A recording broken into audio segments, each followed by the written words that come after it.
வணக்கம். உள்ளூர் முதல் சர்வதேசம் வரை உள்ள விறுவிறுப்பான விளையாட்டு செய்திகளை இன்றைய திடல் நிகழ்ச்சியில் பார்க்க இருக்கிறோம். முதலில் தலைப்புச் செய்திகளை பார்க்கலாம். முதல் டெஸ்டில் வலுவான நிலையில் இந்திய அணி 291 ரன்களுக்குள் அனைத்து விக்கெட்டுகளையும் இழந்து சுருண்டது இலங்கை அணி. சர்வதேச வாள்வீச்சு தொடரில் தங்கம் வென்றார் தமிழக வீராங்கனை பவானி தேவி. சென்னை விமான நிலையத்தில் உற்சாக வரவேற்பு. IPL தொடரின் ஒளிபரப்பு உரிமைக்கான ஏலம் விவகாரம். BCCIயிடம் விளக்கம் கேட்டு உச்சநீதிமன்றம் நோட்டீஸ். யூரோப் ஹாக்கி தொடருக்கான இந்திய ஆடவர் அணி அறிவிப்பு. 6 இளம் வீரர்களுக்கு அணியில் வாய்ப்பு. இனி விரிவான செய்திகளை பார்க்கலாம். இந்தியாவிற்கு எதிரான முதல் டெஸ்ட் போட்டியில் இலங்கை அணி 291 ரன்களுக்குள் சுருண்டது. காலை மைதானத்தில் நடைபெற்று வரும் இந்த ஆட்டத்தில் டாஸ் வென்று பேட்டிங்கை தேர்வு செய்த இந்திய அணியில் அதிரடியாக விளையாடிய தவான் மற்றும் புஜாராவின் சதத்தால் இந்திய அணி முதல் இன்னிங்ஸில் அனைத்து விக்கெட்டுகளையும் இழந்து 600 ரன்கள் குவித்தது. இதனையடுத்து முதல் இன்னிங்ஸை தொடங்கிய இலங்கை அணி இந்திய அணியின் நேர்த்தியான பந்து வீச்சால் 3வது நாளில் முதல் இன்னிங்ஸில் 291 ரன்களுக்குள் சுருண்டது. இதனையடுத்து இந்திய அணி தனது 2வது இன்னிங்ஸை தொடங்கி விளையாடி வருகிறது. IPL தொடரின் ஒளிபரப்பு உரிமைக்கான ஏலத்தை ஏன் இணையதளம் வாயிலாக டெண்டர் நடத்தப்படவில்லை என BCCIயிடம் உச்சநீதிமன்றம் கேள்வி கேட்டுள்ளது. அதற்கான விளக்கத்தை 2 வாரங்களுக்குள் அளிக்க வேண்டும் என்றும் நோட்டீஸ் அனுப்பியுள்ளது.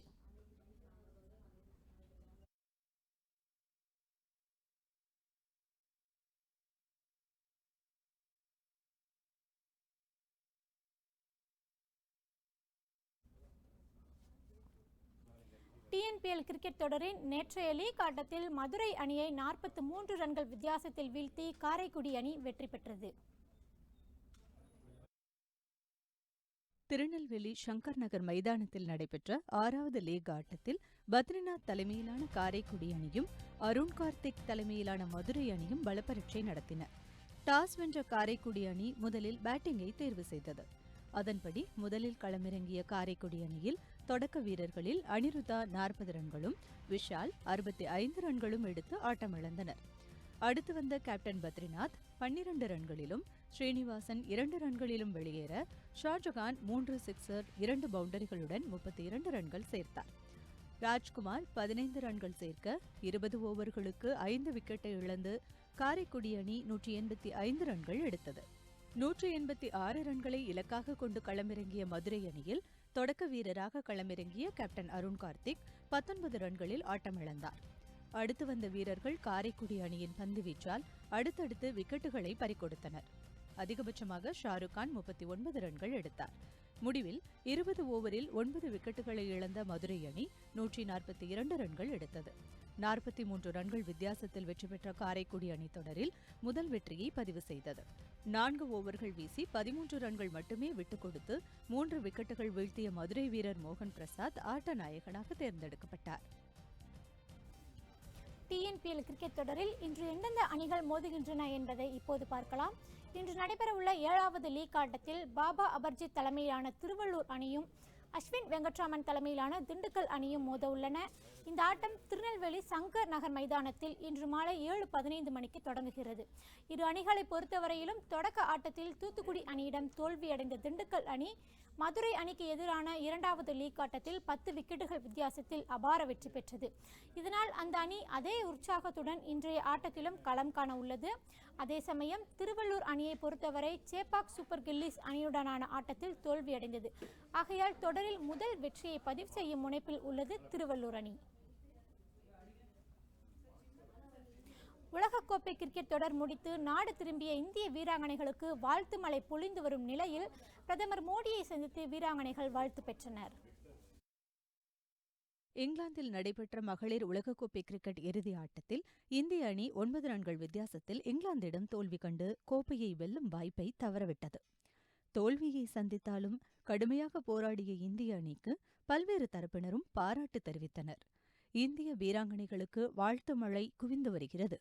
இந்நிலையில் கடந்த புதன்கிழமை நாடு திரும்பிய இந்திய வீராங்கனைகளை மும்பை விமான நிலையத்தில் ஏராளமான ரசிகர்கள் திரண்டு உற்சாகமாக வரவேற்பு அளித்தனர். இதைத் தொடர்ந்து இந்திய மகளிர் அணிக்கு டெல்லியில் பிசிசிஐ சார்பில் பாராட்டு விழா நடைபெற்றது. அதில் வீராங்கனைகளுக்கு நினைவு பரிசும் 50 லட்சம் ரூபாயும் பரிசாக வழங்கப்பட்டது. முன்னதாக இந்திய வீராங்கனைகள் மத்திய விளையாட்டுத்துறை அமைச்சர் விஜய் கோயலை அவரது இல்லத்தில் சந்தித்து வாழ்த்து பெற்றனர். தவிர ரயில்வே துறை சார்பாகவும் 10 இந்திய வீராங்கனைகளுக்கு தலா 13 லட்சம் ரூபாயை மத்திய ரயில்வே துறை அமைச்சர் சுரேஷ் பிரபு அறிவித்தார். இதையடுத்து இந்திய மகளிர் வீராங்கனைகள் பிரதமர் நரேந்திர மோடியை சந்தித்து வாழ்த்து பெற்றனர். அப்போது பேசிய மோடி, வீராங்கனைகள் தோற்கவில்லை என்றும் ஒட்டுமொத்த இந்திய மக்களின் மனதில் மிகப்பெரிய ஆர்வத்தை ஏற்படுத்தியுள்ளதாகவும் பாராட்டு தெரிவித்தார். தவிர கிரிக்கெட் வரலாற்றில் மகளிருக்கு கிடைத்த மிகப்பெரிய அங்கீகாரம் என்றும் மோடி தெரிவித்தார். இந்திய கேப்டன் மித்தாலி ராஜின் பொறுப்பு சிறப்பாக இருந்ததாகவும் மோடி இந்த சந்திப்பில் தெரிவித்தார். இந்த சந்திப்பின் போது வீராங்கனைகள் பிரதமர் மோடிக்கு கிரிக்கெட் பேட் ஒன்றினையும் பரிசாக அளித்தனர். ப்ரோ கபடி லீக் தொடரின் 5வது சீசன் இன்று முதல் களை கட்ட உள்ளது. சர்வதேச வீரர்களுடன் இளம் தமிழக வீரர்கள் மல்லுக்கட்ட உள்ள நிலையில் இந்த தொடர் குறித்த முன்னோட்டத்தை பார்க்கலாம். ஐபிஎல் வெற்றியை தொடர்ந்து கால்பந்து, பேட்மிண்டன் உள்ளிட்ட விளையாட்டுகளிலும் லீக் போட்டிகள் தொடங்கப்பட்டன. அந்த வரிசையில் கடந்த 2014ஆம் ஆண்டு ப்ரோ கபடி லீக் தொடர் தொடங்கப்பட்டது. 5வது ப்ரோ கபடி சீசன் வரும் 27ஆம் தேதி முதல் அக்டோபர் 28ஆம் தேதி வரை இந்தியாவின் பல்வேறு நகரங்களில் களை கட்ட உள்ளது. கடந்த 4 சீசனில் டெல்லி, மும்பை, பெங்களூரு, கொல்கத்தா, ஹைதராபாத், பாட்னா, புனே மற்றும் ஜெய்ப்பூர் ஆகிய 8 அணிகள் பங்கேற்றன. தொடக்கத்தில் இந்த தொடருக்கு மிகப்பெரிய வரவேற்பு இல்லை என்றாலும் அடுத்தடுத்த ஆண்டுகளில் நல்ல வரவேற்பு கிடைத்தது. இதையடுத்து நடப்பு தொடரிலிருந்து தமிழ்நாடு, குஜராத், ஹரியானா, உத்தரப்பிரதேசம் ஆகிய 4 அணிகள் ப்ரோ கபடியில் மல்லுக்கட்ட உள்ளன. மொத்தம் 12 அணிகள் இந்த தொடரில் பலப்பரீட்சை நடத்த உள்ளன. 12 அணிகளும் 2 பிரிவாக பிரிக்கப்பட்டுள்ளன. இதில் ஒவ்வொரு அணியும் தனது பிரிவில் உள்ள அணிகளுடன் 15 லீக் ஆட்டமும், எதிரணி பிரிவில் உள்ள அணிகளுடன் 7 லீக் ஆட்டங்கள் என தொடரில் மொத்தம் 144 ஆட்டங்கள் நடைபெற உள்ளன. 13 வாரங்கள் நடைபெறும் இந்த தொடரில் ஒவ்வொரு பிரிவிலும் முதல் 3 இடங்களை பிடிக்கும் அணிகள் பிளே ஆஃப் சுற்றுக்கு தகுதி பெறும். தவிர 2 வெளியேற்றுதல் சுற்றும் நடைபெறும். இதில் புதிதாக இடம்பெற்றுள்ள தமிழக அணிக்கு தமிழ் தலைவாஸ் என பெயர் சூட்டப்பட்டுள்ளது. இந்த அணியை முன்னாள் இந்திய வீரர் சச்சின் டெண்டுல்கர் வாங்கியுள்ளார். முன்னாள் சாம்பியனான ஜெய்ப்பூர் அணியின் பயிற்சியாளராக இருந்த தமிழகத்தை சேர்ந்த பாஸ்கரன் தற்போது தமிழக அணியின் பயிற்சியாளராக நியமிக்கப்பட்டுள்ளார். இந்திய அணி உலகக்கோப்பையை வெல்ல காரணமாக இருந்த அஜய் தாக்கூர், தமிழக வீரர் அருண்குமார் என்ற சிறந்த வீரர்களுடன் தமிழக அணி களம் காண்கிறது. தொடருக்காக தமிழக வீரர்கள் சென்னையில் தீவிர பயிற்சி மேற்கொண்டனர். இதன் தொடக்க ஆட்டத்தில் தெலுங்கு டைட்டன்ஸ், தமிழ்நாடு அணிகளும் மும்பை, புனே அணிகளும் மோத உள்ளன. இந்த தொடரின் வெளியேற்றுதல் சுற்று ஆட்டம் அக்டோபர் 26ஆம் தேதியும், இறுதிப் போட்டி அக்டோபர் 28ஆம் தேதியும் சென்னையில் நடைபெற உள்ளது. இந்த தொடரில் பட்டம் வெல்லும் அணிக்கு கோப்பையுடன் 8 கோடி ரூபாய் பரிசாக வழங்கப்பட உள்ளது. ஐபிஎல், ஐஎஸ்எல் போன்று சென்னையிலும் கபடி லீக் தொடர் நடைபெறுவது ரசிகர்களிடையே மிகப்பெரிய ஆர்வத்தையும் வரவேற்பையும் பெற்றுள்ளது. தவிர சர்வதேச வீரர்களுடன் களத்தில் மல்லுக்கட்ட காத்திருக்கின்றனர் இளம் தமிழக வீரர்கள். அமெரிக்காவில் நடைபெற்று வரும் அட்லாண்டா ஓபன் சர்வதேச டென்னிஸ் தொடரில் இந்தியாவின் புரவ் ராஜா மற்றும் திவிஜ் சரண் இணை அரையிறுதிக்கு முன்னேறியுள்ளது. அமெரிக்காவின் அட்லாண்டா நகரில் சர்வதேச ஓபன் டென்னிஸ் தொடர் கடந்த 24ஆம் தேதி முதல் 30ஆம் தேதி வரை நடைபெற்று வருகிறது. இதன் ஆடவர் இரட்டையர் பிரிவு காலிறுதி சுற்று ஆட்டத்தில் இந்தியாவின் புரவ் ராஜா, திவிஜ் சரண் இணை மெக்சிகோவின் சாண்டியாகோ, அமெரிக்காவின் ஸ்காட் லிப்ஸ்கி இணையை எதிர்த்து பலப்பரீட்சை நடத்தியது. இந்த ஆட்டத்தில் டை பிரேக்கர் வரை சென்ற முதல் செட்டை 6-7 என இந்திய இணை தவறவிட்டது. இருப்பினும் 2வது செட்டில் சுதாரித்த இந்திய இணை 7-6 என அந்த செட்டை கைப்பற்றி ஆட்டத்தை சமன்படுத்தியது. 3வது செட்டில் இரு அணி வீரர்களும் மாறி மாறி புள்ளிகளை பெற ஆட்டம் விறுவிறுப்படைந்தது. இருப்பினும் 10-3 என அந்த செட்டை இந்திய இணை கைப்பற்றி அரையிறுதிக்கு முன்னேறியது. இதேபோல் இரட்டையர் பிரிவு 2வது சுற்றில் இந்தியாவின் ஜீவன் நெடுஞ்செழியன், கொரியாவின் ஹியான்சங் இணை அமெரிக்காவின் எரிக் சாக், ஜாக் ஷாக் இணையை எதிர்த்து விளையாடியது.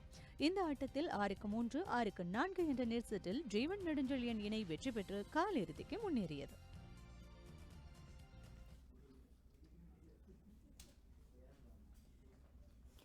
ப்ரோ கபடி லீக் தொடர் நாளை முதல் களை கட்ட உள்ள நிலையில் 4 சீசனிலும் வெற்றி வாகை சூடிய அணி எது என்பதை இப்போது பார்க்கலாம். ப்ரோ கபடி லீக் தொடர் கடந்த 2014ஆம் ஆண்டு தொடங்கப்பட்டது. முதல் சீசன் இறுதி ஆட்டத்தில் ஜெய்ப்பூர் மும்பை அணிகள் மோதின. இதில் 35க்கு 24 என்ற புள்ளிகள் கணக்கில் ஜெய்ப்பூர் அணி தொடரில் முதல் சீசனில் பட்டத்தை வென்றது. 2015ஆம் ஆண்டு நடைபெற்ற இரண்டாவது சீசனில் மும்பை மற்றும் பெங்களூரு அணிகள் மோதின. இதில் 36க்கு 30 என்ற புள்ளிகள் கணக்கில் வெற்றி பெற்றது மும்பை அணி. 2016ஆம் ஆண்டு ஜனவரி மாதம் நடைபெற்ற இறுதி ஆட்டத்தில் 31க்கு 28 என்ற புள்ளிகள் கணக்கில் மும்பையை வீழ்த்தி பாட்னா அணி சாம்பியன் பட்டம் வென்றது. அதே ஆண்டு ஜூன் மாதம் நடைபெற்ற இறுதி ஆட்டத்தில் ஜெய்ப்பூர் அணியை 37க்கு 29 என்ற புள்ளிகள் கணக்கில் வீழ்த்தி பாட்னா அணி பட்டத்தை தக்கவைத்தது. 5வது சீசன் நடப்பு ஆண்டு நடைபெறவுள்ளது. இதில் புதிதாக களமிறங்கியுள்ள தமிழக அணி மீது அனைவரின் எதிர்பார்ப்பும் எழுந்துள்ளது. தமிழக அணி பட்டம் வெல்லுமா என அனைவரும் ஆவலுடன் எதிர்பார்த்து காத்திருக்கின்றனர். இனி சமூக வலைதளங்களில் விளையாட்டு தொடர்பாக என்னென்ன தகவல்கள் ட்ரெண்டிங்ல இருக்குங்கிற அப்டேட்டோட காத்துக்கிட்டு இருக்காங்க செய்தியாளர் சங்கரவடிவு. வணக்கம். இன்றைய தினம் விளையாட்டுகள் குறித்து சமூக வலைதளங்களில் இந்த மாதிரியான விஷயங்கள்லாம் ட்ரெண்ட் ஆயிட்டு இருக்குன்னு பார்க்கலாம். முதல் செய்தியாக பாத்தீங்க அப்படின்னா மகளிர் உலக கோப்பையில இந்திய அணியினர் சிறப்பா விளையாடினாங்க. ஸோ இவங்களுக்கு எல்லாருமே விஷஸையும் பாராட்டுகளையும் பரிசுகளையும் அதிகமாக வழங்கிட்டு இருக்காங்க. அந்த வகையில் நரேந்திர மோடி மகளிர் அணியினரை சந்திச்சிருக்காங்க. அது மட்டும் இல்லாம அவங்க தொடர்பாக ஒரு கருத்தையும் அவர் பதிவு பண்ணியிருக்கிறாரு. இந்த மேட்ச்ல மகளிர் அணியினர் இந்தியர் எல்லார் மனசுலையும் அவங்க இடம் பிடிச்சிட்டாங்க அப்படின்னு சொல்லிட்டு ஒரு கருத்தை பதிவு பண்ணியிருக்கிறாரு. இதற்கு மகளிர் அணியினர் நரேந்திர மோடிக்கு ஒரு கிஃப்ட் பிரசன்ட் பண்ணிருக்காங்க. என்ன கிஃப்ட்னு பாத்தீங்க அப்படின்னா அவங்க பேட்ல அவங்க அணியினரோட சைன் பண்ண ஒரு கிஃப்ட் பிரசன்ட் பண்ணிருக்காங்க. இதை நரேந்திர மோடி தங்களுடைய ட்விட்டர் பேஜ்ல பதிவு பண்ணிருக்காங்க. முன்னதாக விஜய் கோயலுக்கும் இந்திய அணியினர் இத மாதிரி தான் ஒரு கிஃப்ட் பிரசன்ட் பண்ணாங்க அப்படின்றது குறிப்பிடத்தகுந்த விஷயம். அடுத்த செய்தியாக பாத்தீங்க அப்படின்னா வீரேந்திர சேவாக் தன்னுடைய ட்விட்டர் பக்கத்துல வாழ்த்து தெரிவிச்சு ஒரு பதிவு வெளிப்படுத்தியிருக்கிறாரு. துருக்கியில நடைபெற்ற காது கேளோருக்கான ஒலிம்பிக் தொடரில் இந்திய வீரர் வெற்றி பெற்றிருக்கிறாரு. வீரேந்தர் சிங் 74 கிலோ எடை பிரிவுல தங்கம் வென்று சாதனை படைச்சிருக்கிறாரு. சோ அவருக்கு கிரிக்கெட் வீரரான வீரேந்திர சேவாக் தன்னுடைய ட்விட்டர் பக்கத்துல வாழ்த்து தெரிவிச்சு ஒரு பதிவு வெளியிட்டிருக்காரு. இன்னைக்கு நடைபெற்ற ஸ்ரீலங்கா இந்தியா மேட்ச்ல மழை காரணமாக கொஞ்ச நேரம் மேட்ச் டிராப் ஆச்சு. சோ இந்த மேட்ச் தொடர்பான அந்த மழை பகுதி அந்த மழை நடைபெற்ற அந்த தருணத்தை மட்டும் பிசிசிஐ தங்களுடைய ட்விட்டர் பக்கத்துல பதிவு பண்ணியிருக்காங்க. இந்த நிலையில பாத்தீங்க அப்படின்னா கிரவுண்டை ஃபுல்லா கவர் பண்ணி சேஃபா பாதுகாப்பா வச்சிருந்திருக்காங்க. அதுக்கப்புறம் கொஞ்ச நேரத்துக்கு அப்புறம் மேட்ச் ஸ்டார்ட் ஆயிடுச்சு. சோ இன்னைக்கு இந்த மேட்ச் இன்னைக்கு ரசிகர்கள் மத்தியில அதிகமா கவனத்தை ஈர்த்திருக்கிறதுன்னு சொல்லலாம். அடுத்ததாக பாத்தீங்க அப்படின்னா #ப்ரோ கபடி லீக் அப்படின்ற ஒரு ஹேஷ்டாக் இன்னைக்கு அதிகமா சமூக வலைதளங்களில் ட்ரெண்ட் ஆயிட்டு இருக்கிறது. ப்ரோ கபடி லீக் இன்று இரவு கோலாகலமா தொடங்க இருக்கிறது. சோ இந்த நிலையில இன்றைய ப்ரோ கபடி லீக்ல 12 அணிகள் பங்கேற்கிறாங்க. இதற்கு முன்னதாக 8 அணிகள் மட்டும்தான் இதுல விளையாடிட்டு இருந்தாங்க. 4 அணிகள் புதுசா இதுல இடம் பிடிச்சிருக்காங்க. இதுல முக்கியமா குறிப்பா பாத்தீங்க அப்படின்னா தமிழ்நாடு இடம் பிடிச்சிருக்காங்க.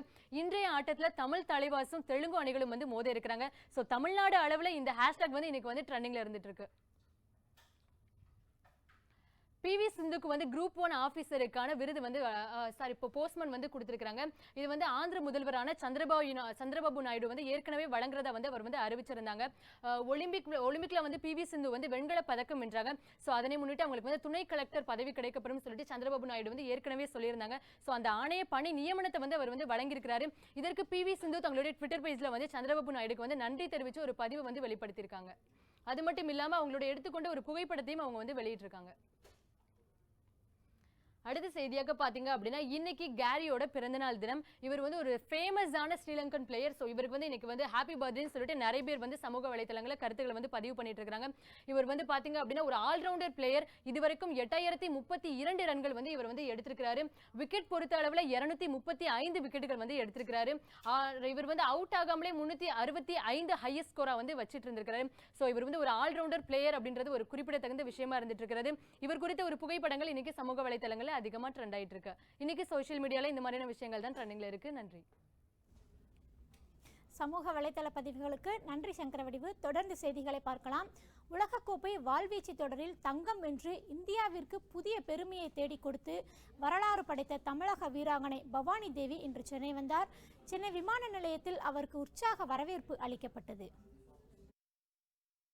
இந்தியாவின் முன்னணி வாழ்வீச்சு வீராங்கனையான தமிழகத்தை சேர்ந்த பவானி தேவி தேசிய அளவிலும் ஆசிய அளவிலும் பல்வேறு பதக்கங்களை பெற்றுள்ளார். சென்னையை சேர்ந்தவரான இவர் சர்வதேச சேட்டலைட் உலகக்கோப்பை வாழ்வீச்சு போட்டியில் முதன்முறையாக தங்கம் வென்று அசத்தியுள்ளார். இறுதிப் போட்டியில் பிரிட்டன் வீராங்கனை சாரா ஜான் ஹாம்சனுடன் மோதிய பவானி தேவி 15க்கு 13 என்ற புள்ளிகள் கணக்கில் வெற்றி பெற்றார். தவிர சர்வதேச அளவில் வாள்வீச்சு விளையாட்டில் இந்தியாவிற்கு முதல் தங்கத்தை வென்று கொடுத்த தமிழக தங்க மங்கை என்ற சாதனையை படைத்தார். சாதனை படைத்த பவானி தேவிக்கு பல்வேறு தரப்பிலிருந்தும் வாழ்த்துக்கள் குவிந்தன. SDAT எலைட் திட்டத்தில் சேர்ந்து தமிழக அரசின் உதவியுடன் வெளிநாடுகளுக்கு சென்று பவானி தேவி பல்வேறு தொடர்களில் பங்கேற்று வந்தார்.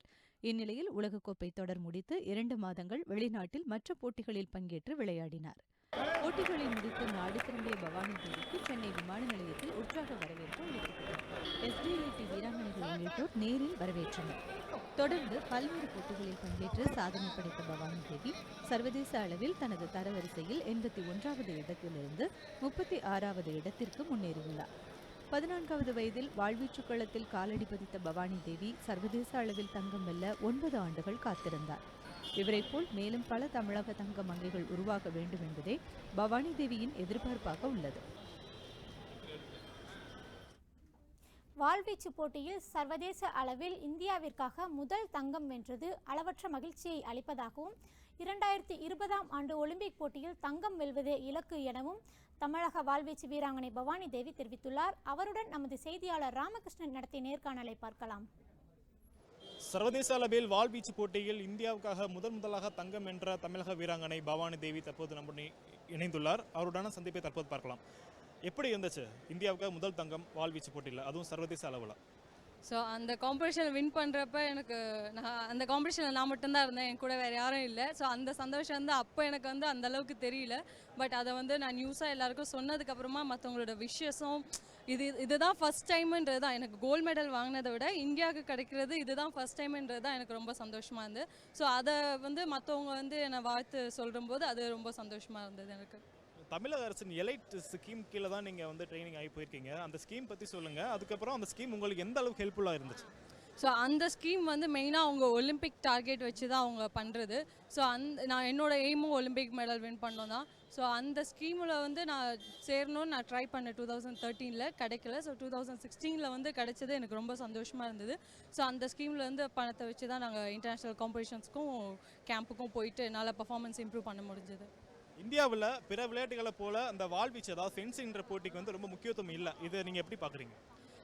அது எல்லா ஸ்போர்ட்லையுமே வந்து ஃபஸ்ட்டு நம்ம வந்து அது வந்து என்ன சொல்கிறது, எதுவுமே வந்து ஒரு பெரிய ஃபஸ்ட்டு அச்சீவ்மெண்ட் இல்லாமல் யாருமே வந்து எல்லா ஸ்போர்ட்டுமே அது அப்படி தான் வந்திருக்கும். ஏதாவது யாராவது ஒருத்தர் அச்சீவ்மெண்ட் பண்ணதுக்கப்புறமா தான் அதோட ரேஞ்ச் லெவல் எல்லாமே வந்து அடுத்த லெவலுக்கு போகுது. ஸோ அதே மாதிரி ஃபென்சிங்க்கு வந்து ஒலிம்பிக்ஸ், இது வந்து ஒரு ஒலிம்பிக் ஸ்போர்ட். இது வந்து ஃபஸ்ட்டு மாடர்ன் ஒலிம்பிக்ஸ்லேருந்து இருக்கிற ஒரு ஸ்போர்ட் வந்து ஃபென்சிங். ஸோ அதுக்கு வந்து அவங்க இன்னும் நிறைய சப்போர்ட் பண்ணியிருக்கலாம். பட் இப்போ வந்து எல்லா இடத்துலையுமே சப்போர்ட் பண்ணுறாங்க. இப்போ கோ ஸ்போர்ட்ஸ் ஃபவுண்டேஷன் அவங்க வந்து போன வருஷம் ஃபென்சிங்கிற ஒரு ஸ்போர்ட், அப்போ வந்து நான் வந்து ஒரு நல்ல ரேங்கிங்கில் இல்லை. பட் அவங்க வந்து ஒரு புது ஸ்போர்ட்டை டெவலப் பண்ணணுன்ற ஒரு எய்மில் தான் அந்த மாதிரி ஆர்கனைசேஷன்லாம் பண்ணுறாங்க. ஸோ அவங்க ஃபென்சிங் அந்த மாதிரி கொண்டு வந்து என்ன அதில் செலக்ட் பண்ணி அவங்களும் ஸ்காலர்ஷிப் கொடுத்து எனக்கு ஹெல்ப் பண்ணியிருக்காங்க. ஸோ இந்த மாதிரி நிறைய ஆர்கனைசேஷன் நிறைய கம்பெனிஸ் வந்து ஃபென்சிங் சப்போர்ட் பண்ணாங்கன்னா இன்னும் நிறைய அத்லெட்ஸ் உருவாகிறதுக்கு சான்ஸ். உங்களுடைய அடுத்த கட்ட இலக்கு என்னவா இருக்கும்? இப்போ நெக்ஸ்ட்டு ஷார்ட் டேர்ம் கோலாக பார்க்கும்போது எனக்கு ஏஷியன் கேம்ஸும் காமன்வெல்த் கேம்ஸ்லையும் மெடல் பண்ணோன்னு. அடுத்தது என்னோடய லாங் டேர்ம் கோலாக பார்க்கும்போது டோக்கியோ 2020 எனக்கு கோல்டு மெடல் வின் பண்ணணும் தான் என்னோட ஆசை. இன்னும் உங்களை மாதிரி நிறைய ஒரு வீராங்கனைகள் இருக்காங்க, விளையாட்டில் முன்னாடி வர துடிச்சிட்டு இருக்காங்க. அவங்களுக்கு நீங்கள் என்ன சொல்ல விரும்புகிறீங்க? கண்டிப்பாக அவங்க வந்து உங்களோட 100% எஃபர்ட்டும் ஹார்ட் ஒர்க்கும் கொடுத்துட்டே இருங்க. இன்றைக்கி அச்சீவ்மெண்ட் வரலனாலும் நாளைக்கு கண்டிப்பாக வரும். கண்டிப்பாக உங்களோட சின்சியர் எஃபர்ட் கொடுங்கன்னு தான் நான் சொல்லுவேன். கண்டிப்பாக இப்போ எல்லாருமே வந்து ஸ்போர்ட்ஸை டெவலப் பண்ணணும் தான் பார்க்குறாங்க. கவர்மெண்ட்டும் சரி, ப்ரைவேட் ஆர்கனைசேஷன்ஸும் சரி டெவலப் பண்ணணும் பார்க்குறாங்க. இந்த டைம் வந்து உங்களுக்கு பெஸ்ட்டு. ஏன்னா இதுக்கு முன்னாடி நிறைய கம்ப்ளைண்ட்ஸ் இருந்தாலும் இப்போ எல்லாருமே வந்து ஸ்போர்ட்ஸை வந்து ஒரு மெயின் கேரியராக பார்க்குறாங்க. ஸோ இப்போ வந்து அவங்க வந்து அவங்களோட எஃபர்ட் வந்து சின்சியராக இருந்ததுன்னா கண்டிப்பாக அவங்களுக்கு எல்லாமே வந்து சேரும். விளையாட்டு மட்டுமல்ல, எந்த துறையாக இருந்தாலும் அவர்களுடைய முயற்சியையும் கடின உழைப்பையும் முழுமையாக ஈடுபடுத்தினால் வெற்றி நிச்சயம் என்று தெரிவித்திருக்கிறார் பவானி தேவி. இவருடைய முயற்சி வெற்றி பெற இவருடன் சேர்ந்து நாமும் பிரார்த்திப்போம். ஒளிப்பதிவாளர் பிரீத்தியுடன் ராமகிருஷ்ணா, காவேரி நியூஸ், சென்னை.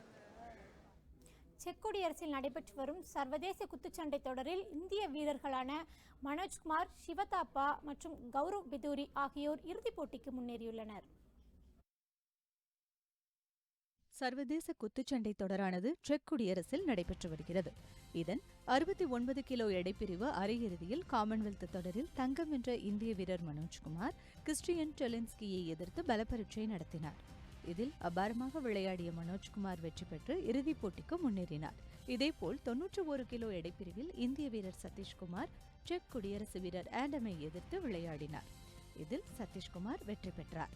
இதேபோல் 81 கிலோ எடைப்பிரிவில் இந்திய வீரர் மனிஷ் பன்வார் கமல் பாட்கியை வீழ்த்தி இறுதிப் போட்டிக்கு முன்னேறினார். இதேபோல் 60 கிலோ பிரிவில் ஆசிய விளையாட்டில் வெள்ளிப்பதக்கம் வென்றவரும் உலக சாம்பியன்ஷிப் தொடரில் வெண்கலப் பதக்கம் வென்றவருமான இந்திய வீரர் சிவதாபா மற்றும் 52 கிலோ எடைப்பிரிவில் கௌரவ் பிதுரியும் இறுதிப் போட்டிக்கு முன்னேறியுள்ளனர். இதன் மூலம் இந்த தொடரில் இந்தியாவுக்கு பதக்க மழை பொழிய காத்திருக்கிறது. யூரோப் ஹாக்கி தொடரில் பங்கேற்க உள்ள இந்திய ஆடவர் ஹாக்கி அணி அறிவிக்கப்பட்டுள்ளது. அணியில் 6 இளம் வீரர்களுக்கு புதிதாக வாய்ப்பும் வழங்கப்பட்டுள்ளது. ஆடவருக்கான யூரோப் ஹாக்கி தொடர் பெல்ஜியம் மற்றும் நெதர்லாந்தில் வரும் 6ஆம் தேதி முதல் 16ஆம் தேதி வரை நடைபெற உள்ளது. இதில் இந்தியா, பெல்ஜியம், நெதர்லாந்து, ஆஸ்திரியா ஆகிய 4 அணிகள் பலப்பரீட்சை நடத்த உள்ளன. இந்த தொடரில் பங்கேற்க உள்ள இந்திய ஆடவர் அணி அறிவிக்கப்பட்டுள்ளது. 15 பேர் கொண்ட இந்திய அணிக்கு மன்பிரீத் சிங் கேப்டனாக நியமிக்கப்பட்டுள்ளார். தவிர ஜூனியர் உலகக்கோப்பை தொடரில் விளையாடிய வருண்குமார், திப்ஷன், நீலகண்டா சர்மா, குர்ஜன் சிங், அர்மான் சுராஜ் ஆகிய 6 இளம் வீரர்கள் புதிதாக அணியில் இடம்பெற்றுள்ளனர். அணியில் ஆகாஷ் அனில், சுராஜ், திப்ஷன், குதாஜித் சிங், குரிந்தர் சிங், அமித் ரோஜிதாஸ், வருண்குமார், உத்தப்பா, ஹர்ஜித் சிங், மன்பிரீத் சிங், சிங்லன்சனா சிங், சுமித் நீலகண்ட சர்மா, மன்தீப் சிங், ரமன்தீப் சிங், லலித்குமார், குர்ஜன் சிங், அர்மான் ஆகியோர் உள்ளனர்.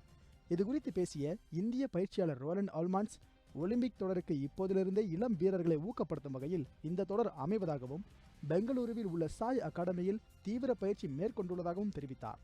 மேலும் இளம் வீரர்களுக்கு இந்த தொடர் மிகவும் பயனுள்ளதாக இருப்பதாகவும் தெரிவித்தார்.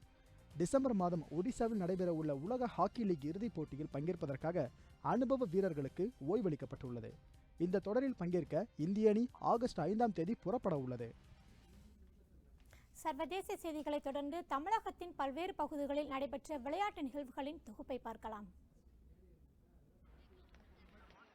பள்ளி கல்வித்துறை மற்றும் உடற்கல்வித்துறை சார்பில் பெரம்பலூரில் நடைபெற்ற மாவட்ட அளவிலான போட்டியில் வீரர்கள் ஆர்வமுடன் பங்கேற்றனர். பெரம்பலூர் மாவட்ட பள்ளி கல்வித்துறை மற்றும் உடற்கல்வித்துறை சார்பில் மாவட்ட அளவிலான போட்டிகள் மாவட்ட விளையாட்டு அரங்கில் நடைபெற்றது. போட்டிகளில் 14, 17 மற்றும் 19 வயதிற்குட்பட்ட மாணவர்களுக்கான கபடி, கோகோ மற்றும் பூப்பந்தாட்டம் உள்ளிட்ட போட்டிகள் நடைபெற்றன.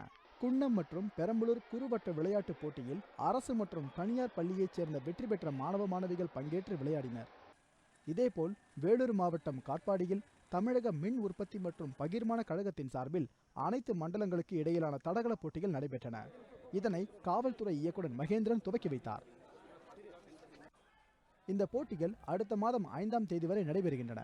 இதில் தமிழகம் முழுவதிலும் இருந்து சுமார் 500க்கும் மேற்பட்ட மின் வாரிய ஊழியர்கள் ஆர்வமுடன் கலந்து கொண்டு விளையாடி வருகின்றனர். வெற்றி பெறும் வீரர்களுக்கு 5ஆம் தேதி பரிசுகள் வழங்கப்பட உள்ளன.